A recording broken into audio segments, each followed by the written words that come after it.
are listening to the Sword Chomp podcast, and this is the first official podcast of Sword Chomp. Today is August 12th, 2016, for the time capsule, and this is our first official recording as a collective here. My name is Morgan, and I'll be your host today, and I'm joined by my crew here, fellow contributors to Sword Chomp, and my close friends, Shay Layton. Hello. Anthony Fisher. Hi. And Joshua Fowler. I thought I was fish. All right. Damn it, we all want to be fish. It's not fair. All right. No, I'll be Josh today. That title's for me only. That's like those old school rules when you play games in your friend's house and you guys had to agree, like, we can't both be Guile, you know what I mean? Or can't both be Ryu. Yeah, or you get the shitty controller. Yep, that too. I'll take the shitty controller for sure. And I'm going to introduce everyone at length here in a moment because it's our first podcast. But I've been really excited about this, and I want our listeners to get to know each of you because we're more of a personality-driven podcast.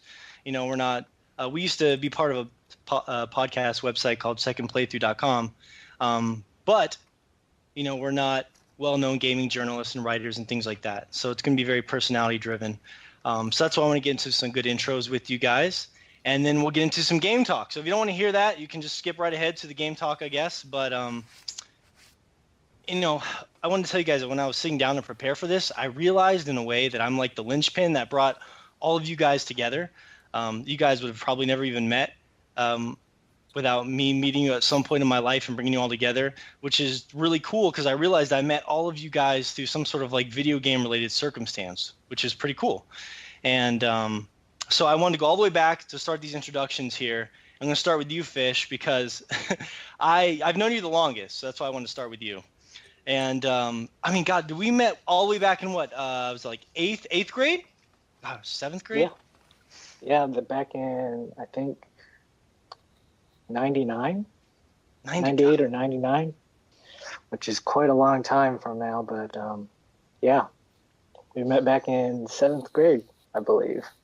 And I remember very distinctly there was this time where when I first met you, I was like, oh, this is a handsome little Asian guy walking around all cocky, you know, destroying this middle school. And I remember that when we met originally over Metal Gear Solid, I think we were in like a lunch line or a class. It's one of the two. And I remember we started talking about the first Metal Gear Solid. I don't know. Do you remember that at all? Yeah, actually I do. I think I played the demo, but I never actually played the game. And I just remember you talking about it and how much you actually loved it and like you had the game and everything. I was like, wow, this guy's really passionate about this game. I just thought it was a good game. And you were going off about all these different stuff about the game that really intrigued you at the time. And it threw me off. And I don't know. I guess our relationship just kind of started budding from there whenever you just started spouting off about this one game. In my Metal Gear tangent? Spouting off. Tell me more. Yeah, I remember that because I remember I let you borrow my Metal Gear Solid game, Fish, and you remember what you did to it? Do you remember what happened? Yeah, I accidentally put a crack, just a tiny little crack in the back of the case. And I guess you flipped out about that. That was a big crack. It was a huge fissure. You just destroyed it. It was one of my prized. Back in the day, you know, back in the day, you'd buy a game and it was like a big deal because it was really expensive. And God, you were just like, yeah, you just threw it on I think it was in your backpack and you just threw it on your bed and it just like shattered. I was so bummed out about that. Was this bed made out of rock? It was bound to happen. I don't think I've ever seen a copy of MGS1 without a cracked crystal case.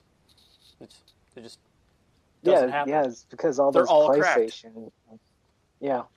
Yeah, they came in those cheap little plastic cases, kind of like CD cases, and those things just end up cracking eventually. It's just bound to happen unless you take really good care of them.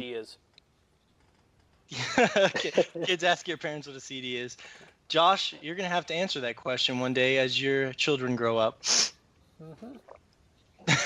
He's like, oh, I'm ready for that. But yeah, I mean, we had a lot of good memories. I remember we used to play Digimon on the playground and Pokemon and all that good stuff. But I just remember we actually ended up meeting over a video game, which I thought was kind of interesting.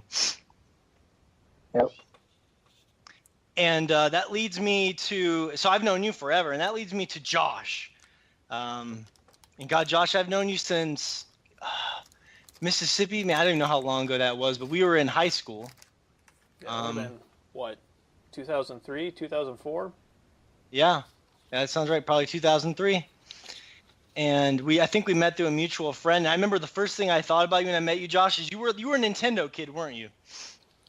Back then, yeah. Well, actually, I was broke as crap, so I did a whole lot on emulators at the time.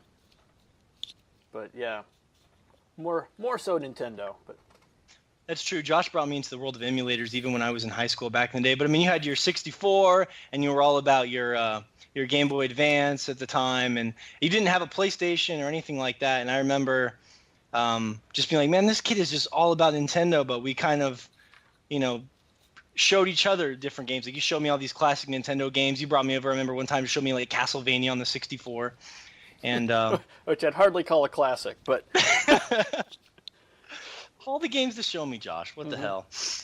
But we had a lot of good memories, and a lot of people don't know this because Josh is famously known for ragging on first-person shooters. But we used to have some epic Halo battles back in the day. Remember those at my parents' house, Josh, when we were in high school? Yeah, that was those were always pretty rough, fighting for the. This is another one with the 3-player co-op, or not co-op, but multiplayer on that game. Whoever had the first controller was who got the bigger screen, which made it unfair for everyone else too. So you had to fight over the good controller and over which player you were,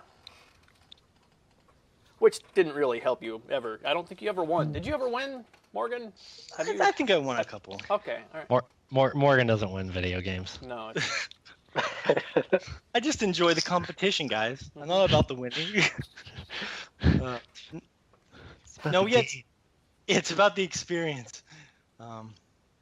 We had some pretty epic battles back in the day, and I have a lot of good memories of those two. I remember one time me and Josh even traveled around our local neighborhood. We went to go to like our first LAN party. We like walked halfway across this military base we lived on to go to some strange kid's house to play Halo with like, I don't know.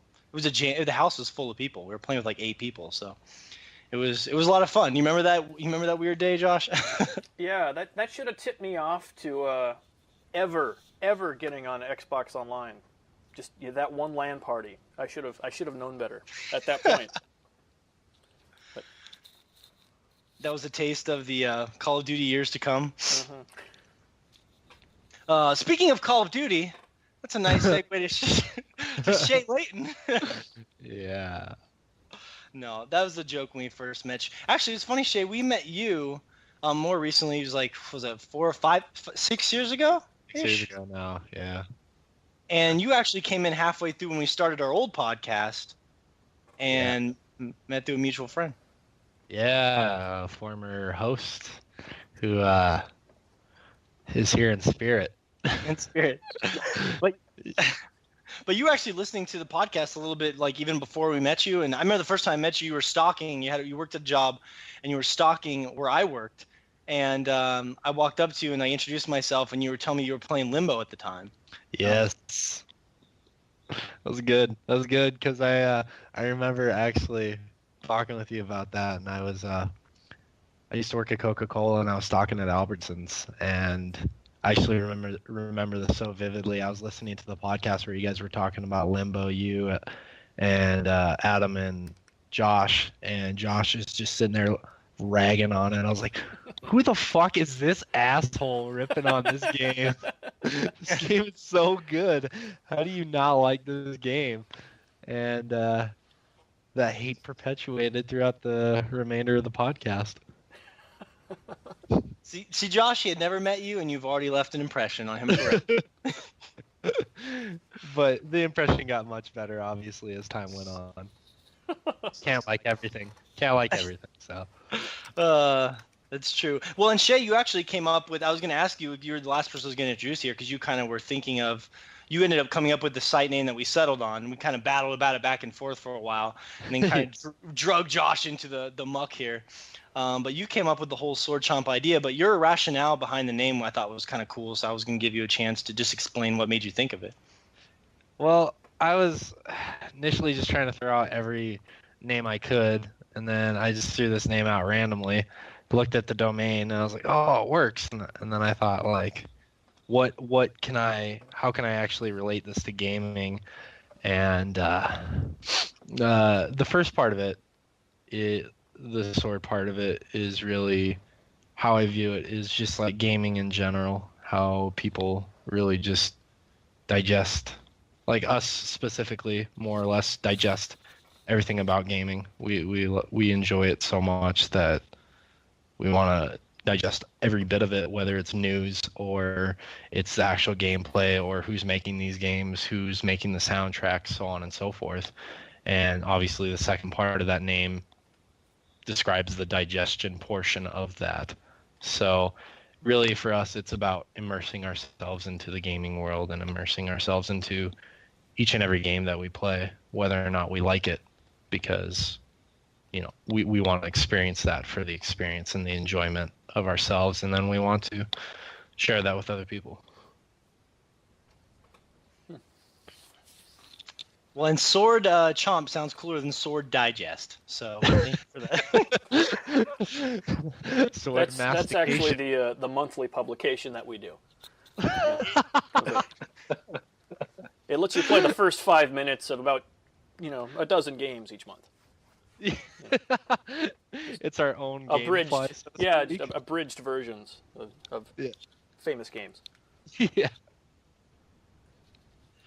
Right on. Well, I mean, and so it's going to be a lot of fun. I mean, we are a Skype cast, so people will hear little things here and there, but we do what we can with the limitations that we got. But you guys' personalities are going to come out. They're going to get to know us all as the podcast goes on. So it's going to be a lot of fun. And that kind of leads me back to Fish for our opening topic, because I was looking at the games we're going to talk about today, and it is a jam-packed. Like, if I was looking at podcasts on iTunes for one of my favorite shows, and I saw Pokemon Go, No Man's Sky, Doom, Dead Rising, The Witness, I would just be, among other things, I would just be, yeah, I got to listen to that right away. So that kind of just segues right into, I'll throw it back to you, Fish. Pokemon Go. So we're kind of on the tail end of this phenomenon. The Pokemon Go, probably the biggest game maybe any of us have ever seen launch in our whole life. And I was thinking about it because you were probably the most excited of all of us. You sent us the most messages, the most video messages, the most texts, and because you're a delivery guy and your life is on the go. Yeah, it is pretty much on the go, and Pokemon Go essentially was easy for me to actually get into for a game, a mobile game, and I loved just the social aspect that it brought, because it just exploded. Like, so many people downloaded that within it going live in the U.S. that it was literally mind blowing to me to go to like a park or something, somewhere where there's a bunch of Pokestops, and just seeing a bunch of people just hanging around, all looking at their phone, all playing Pokemon Go, and it blew me away how big this game actually got, and I was caught up in it, and I figured I'd have an advantage being a delivery driver for both my jobs, delivering pizza and having a delivery job at a warehouse. So I took advantage of that for sure. Yeah, you were getting paid to catch Pokemon for a couple weeks there. Oh, yeah. Yeah. Hard-earned taxpayer money. I get paid for a lot that I actually don't do work. And you just have to tell people that, Fish. We don't got to go down that road. No, but I mean, what was your first? So I want to know, what was your first day like with it? Like, what was when you first got to play? Did you have a really cool first time experience with it? Because, like, I know for me, I was the first one to get it, and when I downloaded it, like, all you guys were still trying to get it. I think Josh was probably more calm about it, but I know Shay kept messaging me that he couldn't get it, and I got mine going immediately that night because it was on the iTunes store.